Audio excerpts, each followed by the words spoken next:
everyone. Thanks for sticking around to listen to me talk about pensions today. Today I'm going to go through defined benefit pensions, specifically pension transfers, quite a hot topic at the moment, certainly in the personal finance press. My name's Tom Selby. I'm a senior analyst at AJ Bell. We're a pensions and investments platform, but I'm not going to be talking about any of the stuff that we do today. The usual risk warnings. In terms of this, it's important particularly to emphasise the second one. So anything I say today shouldn't be considered advice. This is purely guidance to give you information to help you make a decision if you have a defined benefit pension and you're considering transferring out. So a quick look at some of the things that we're going to go through today. So the basics of what is a DB pension. We'll then look at why the number of people transferring out of DB pensions has increased so dramatically recently. A quick look at the pension protection fund, which is a really important part of the landscape. Then go on to find an advisor, which will be crucial for a lot of people who've got larger defined benefit pensions. And finally, on to the last bit, the key factors that you need to consider if you're thinking of leaving, or indeed the factors you need to consider if you're thinking of remaining in your DB scheme. So first of all, quickly run through this. What is a defined benefit pension? Most of the people who responded earlier that they're accumulating pension at the moment will be doing so in a defined contribution pension scheme where you have to take on all of the risk and all of the responsibility, so longevity risk, inflation risk, interest rate risk, and all the rest of it. That'll be down to you, so you'll get your own pot of money, and then you'll turn that into a retirement income whenever you want to from age 55. Historically, however, so from the late 60s, early 70s onwards, up until the early 2000s, a lot of companies would have offered you a defined benefit pension. This would be a valuable part of the employment contract. So what exactly is a defined benefit pension? So these schemes allow you to build up, accrue rights towards a pension, which you can then access from a set retirement date. They've usually also got quite valuable inflation protection attached to them and spouses' pensions attached to them as well, which make them particularly valuable. Usually the amount that you get will be based on either your career average salary or historically it was actually based on your final salary. So just in terms of what you might get, a quick example. So Julie, 64, she's got what's called a 1/60th final salary scheme. Her retirement date's set at 65, works for the company for 30 years. So when she gets to age 65, she'll end up with £30,000 a year for the rest of her life. That'll usually be protected, as I said, against inflation, as well as offering a spouse's pension. So I'll just go over here a bit like a weatherman. So in terms of how, it's not just changes in DB membership here, but this is changes in the composition of membership in the UK over the last 15, 20 years or so. If you look in the top left corner there, sorry, some of this has been cut off a little bit, but I can talk you through it. So these red lines here show defined contribution membership, and the blue lines show defined benefits. So you can't quite see it because the scale's gone a bit. But defined benefit membership very much withered on the vine as companies have pulled out of that. Defined contribution membership increased significantly, particularly from 2014 there as automatic enrolment reforms rolled out. That graph's gone completely wrong, so I won't talk about that. The bottom left graph will be the only other one I'd point to. So this is showing the number of pensions in payment. There should say years underneath there, but again, that formatting is going to be a bit wrong. But what you can see here is the number of pensions in payment. So that's going back to about the 1950s. Quite a small number of pensions in payment. As you get to the late 90s, early 2000s, you've got baby boomers starting to retire. The number of pensions in payment has increased dramatically, and that's put quite a lot of pressure on particularly defined benefit pension schemes, which has led to some of the negative stories that I'm sure you've read about and we'll talk about in a few later slides. So why has the volume of pension transfers gone through the roof, and why has the amount of money going out of pensions, defined benefit pensions, increased so dramatically as well? So this graph, which looks slightly better than the other ones, gives you an idea of the amount of money that's going out of defined benefit pensions. So this line along the bottom here, this flat-looking line, had been fairly flat for decades, reached 2014. So you've got about 5 billion of money being transferred out of pensions in 2014. Roll forward to 2017, and you're looking at 35 billion. So that's a seven-fold increase in the amount of money leaving in the main defined benefit pensions. Main reason for that, of course, the pension freedoms introduced in April 2015 made the defined contribution pension market we talked about earlier a lot more attractive. So If you're in a defined contribution pension or a SIP, then if you're age 55 or over, then most of the time you'll be able to take up to 100% of your money out. Now, that 25% of that money will be tax-free, and the rest of it will be taxed at your marginal rate of income tax. But clearly, that's an attractive environment for people who are reaching the retirement date, and I think a lot of people wanted to access their money and so have taken the leap and transferred out. We'll talk about whether that's the right decision or not later on. Another thing that's less reported is the treatment of defined contribution pensions on death. So, so nowadays, if you die before age 75, then you can pass on your entire undrawn defined contribution pot tax-free. If you die after age 75, it's taxed at your recipient's marginal rate. So that's potentially another reason why some people have been leaving defined benefit schemes. In terms of whether or not you can transfer or whether you can't transfer, so first of all, aside from the point here, if you're in a public sector final salary scheme, then you're not allowed to transfer out. The government said you can't do that in April 2015, when it introduced April 2014, when the reforms were announced. If you're in a private sector DB scheme, or you've got what's an old personal pension policy with a guaranteed annuity rate attached, then you do have the right to transfer, although if your pot's worth more than £30,000, then you'll have to take regulated financial advice before you do it, and that's something that we'll get onto in a later slide. In terms of some of the other things that have been going on as well, so I think what we've had is something of a perfect storm in terms of defined benefit pension transfers. So we had the pension freedoms introduced in 2015, making defined contribution more attractive. We've also had some quite serious negative headlines around a few corporates that have faced problems, and the people who should be in receipt of the full defined benefit pensions from those companies have suffered as a result. So I'm sure most of you have seen Philip Green and BHS in the papers. More recently, we've had the collapse of Carillion, and again, it looks like most of their schemes are going to go into what's called the Pension Protection Fund, which I'll talk about later. So they'll see cuts in the value of their pensions. Alongside that, with record low gilt yields, that's pushed up the liabilities in defined benefit schemes, seen the deficits go up, and as a result, you have negative headlines around the ability of those companies to fund those schemes, which again has led to some of the problems at BHS and Carillion. And finally, which we'll talk about on the next slide, because the liabilities in these DB schemes have increased so much, the amount that companies offer to get rid of you has also increased, which results in some of these headlines like this one: why now is the time to cash in your final salary pension? I wouldn't necessarily agree with that, but these are the kind of headlines that I'm sure many of you have been reading. So in terms of the kind of thing that you'll be shown if you want to leave your defined benefit pension scheme, so you'll be given a transfer value, which in the jargon is basically is the cash value today that of the future pension you're going to give up. Really, that's the amount of money, the fair value that the company is willing to offer you in order to get the risk of you living longer off their books. So within some of these reports, there have been suggestions of 20 or even 30 times the annual pension value that you'll get being offered as a transfer value. I've seen some reports even suggesting 40 times, certainly in 2016 anyway, when transfer values were at high levels. So if we think about Julie at the start, she had a £30,000 annual pension. She might be offered £600,000 to give that up. If it was a 30 times value, you'd be looking at £900,000. It could even be close to £1 million. Now, I've spoken to a lot of financial advisors about this, and you have clients coming up to them saying it feels like they're winning the lottery. A lot of people, I even spoke to someone actually earlier today who had spoken to a client in the British Steel case who had a £30,000 pension, an annual DB pension. They thought that was worth £30,000.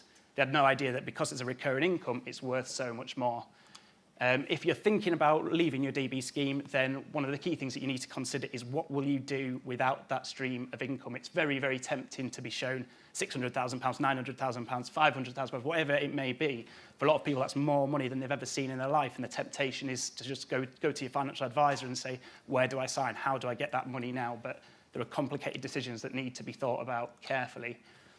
So yeah, just to emphasise the point about the way transfer values have gone up. So this is an index of the 7,800 companies that fall within the pension protection funds remit. So the light blue line that we've got here shows the liabilities of those schemes, so the amount they expect they'll have to pay out in pensions to people. As those liabilities go up, the amount that they're willing to pay for to get rid of people who are members of that scheme likely to increase as well. And we see there in April 2016, that's when we saw all those headlines about record transfer values being offered. Quick note about the Pension Protection Fund, which is a very important part of the structure, and I think is often forgotten by people who are trying to leave their DB scheme to get their hands on that ready cash. So it provides a really important and valuable underpin to your defined benefit pension. So if your company goes bust or you're concerned about the solvency of the company that's supposed to be paying out the pension for your entire retirement, then you shouldn't lose everything. So the rules are quite complicated, but in as simple terms, I can put them in a 20-minute presentation. So if you've already hit your scheme's normal pension age, so you've already started drawing on your defined benefit pension, then you'll get 100% of the money back in compensation from the PPF. If you've not reached that normal pension age, then you'll get 90% of the money back in most circumstances. Now, importantly, it'll be 90% or 100% of the money at the point that you get it. So, as I mentioned earlier, there's valuable inflation protection usually attached to defined benefit pensions, and you may lose some or all of that if you move into the PPF, but it's not an all or nothing decision. So if you see headlines about Carillion and BHS or other employers indeed on the high street facing problems and worry that you're going to lose your entire pension, it's not the case. Very brief rundown there of the PPF. If you want more information, there's loads on the PPF's website there.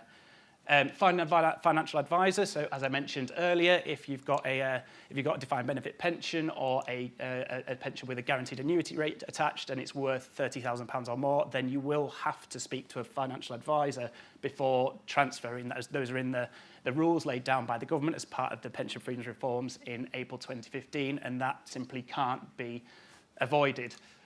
One thing to note here as well is that if anyone in the room has tried to speak to a financial advisor about transferring, you may find that it's difficult to find an advisor who's willing to take on that business. So advisors have faced problems with the regulator has come down particularly hard on advisors who are doing DB transfer business. They've also struggled to get professional indemnity insurance where they're taking on that business. So for a lot of financial advisors, it's simply too risky, and they won't take on the business. But if you can find an advisor who's willing to take you on, and you're in the mindset that you want to transfer out, then make sure that you listen to what that advisor's got to say to you and engage. You're going to be paying a reasonable amount of money. It'll probably be £1,000 plus that you'll pay. Even if you think you've got your mind made up, it's worth listening to what they've got to say to make sure that it's the right decision for your own personal circumstances. One important point to note as well, so advisors will advise, if you're thinking of transferring out of your DB scheme, there are different ways that advisors can charge. So some will charge you an upfront fee, which means that you'll pay for their advice regardless of whether their recommendation is that you leave the DB scheme or you stay in the DB scheme. But there will be other advisors that will charge on a contingent basis, so they won't make money unless your decision is to leave that scheme. Now, there's nothing wrong with that charging method. It's allowed by the FCA. It can work perfectly well, provided that the advisor manages that conflict of interest, but it's important that you're alive to that conflict of interest as well that potentially exists. In terms of useful resources here, so pension-wise at the bottom, that's the government's guidance service, which has a lot of useful information on retirement income and defined benefit transfers and other things as well. If you're trying to find an advisor, then Unbiased is probably the most well-known resource which can help you find someone local to you who can hopefully help you with your decisions. So getting to the final point, should you stay or should you go? So there are some reasons why you might consider leaving a defined benefit pension scheme. So the first one, which we touched on earlier, is around flexibility. So defined benefit pensions, incredibly valuable, but they do provide you with it's a valuable but a straight line of income in retirement. Defined contribution pensions allow you to adjust the amount of income you get. So from age 55, you can take out as much or as little as you want, although 75% of that is tax. So a lot of people will find that they're more active in the early stages of retirement, and so they'll want to take a kind of U type of income. So they'll want to take out more income when they're active, a little bit less as they start to slow down, and then they might need a little bit more income as they need, especially if they go into long-term care in the later stages. Now that can work, but as I'll mention on the next slide, there's an issue called pound cost ravaging, which potentially could have a seriously damaging impact on your pot when you need to think about that if you are considering transferring out. Inheritance planning, so as I mentioned earlier, DB usually provides a spouse's pension of at least 50%, which is valuable, but defined contribution allows you to pass on your entire pot tax-free if you die before age 75. So there is a potential, if you've got other sources of income, then it could potentially be a wise decision to move to DC, but again, it depends on your personal circumstances. If you're in serious ill health, again, so as I mentioned, the defined benefit pension provides you with a set level of income. If you think you've only got a couple of years to live, then it might be worth moving into a DC fund, either to take more income through drawdown, if your plan is to spend the money, to have it inherited, again, if you want to pass it on to loved ones, or you might be able to get a better rate by going to an insurance company and getting an annuity product that's based on your health and your individual circumstances. And finally, if you're worried about the solvency of your employer. So as I mentioned, the PPF exists to provide you with an underpin of protection, but you will still lose some of the value of your benefits if that employer goes bust and you go into the PPF. So in terms of pound cost ravaging, how that works, so probably the most interesting ones to look at on this graph are the green line and the red line. So all these three lines are people with a £100,000 pension fund who are taking out £10,000 per year, invested entirely in the FTSE All Share with a total charge of 1%. So we've got the green line here, someone who started drawing their income from the fund in December 2008. So that's just after the financial crisis. So they got to enjoy the benefits of the market bull run. They've taken about £90,000 in income out of the fund, and it's still worth somewhere near £120,000 there. So that's a very good outcome. The unlucky person, so the person who started drawing income in December 2007, so that's the red line, when they started taking money out, their pot, when it was at its biggest, was hit by the market downturn. You can see the difference in outcomes there. So they've taken about an extra £10,000 of income, so they've taken about £100,000 of income, but they've almost exhausted their entire pension pot. So when we talk about the value of defined benefit and the risks of going into defined contribution to spend more in those early years, this is something that you need to think about, because there's no guarantee of when the next downturn is going to come. And if you're planning to take large amount of risks in the defined contribution model, then there is the possibility that you'll be the unlucky person who faces that red line, and there's no guarantee of when that's going to happen next. So a few reasons why you should probably stay in your defined benefit scheme. And I should just say as well, the Financial Conduct Authority, the regulator for financial services, says that in most circumstances, a transfer out of a defined benefit scheme won't be in your best interest. So it's worth bearing that in mind. The inflation protection that I mentioned earlier. So if you think about getting a £30,000 guaranteed income with a 50% spouse's pension and inflation protection, buying that from an insurer through an annuity, it costs about £950,000. Think about the transfer values being offered earlier as well in the context of that. Same income without the inflation protection, so just with the spouse's pension, £570,000. So the inflation protection might seem like a small thing, but actually when you look at it, it's worth the best part of £400,000 over the course of retirement. The spouse's pension, similar case, so that's a very valuable thing, usually 50% of a pension to your spouse if you die before they do. A guaranteed income stream with the PPF underpin, as I mentioned, that's something that needs to be taken into account if you're considering transferring.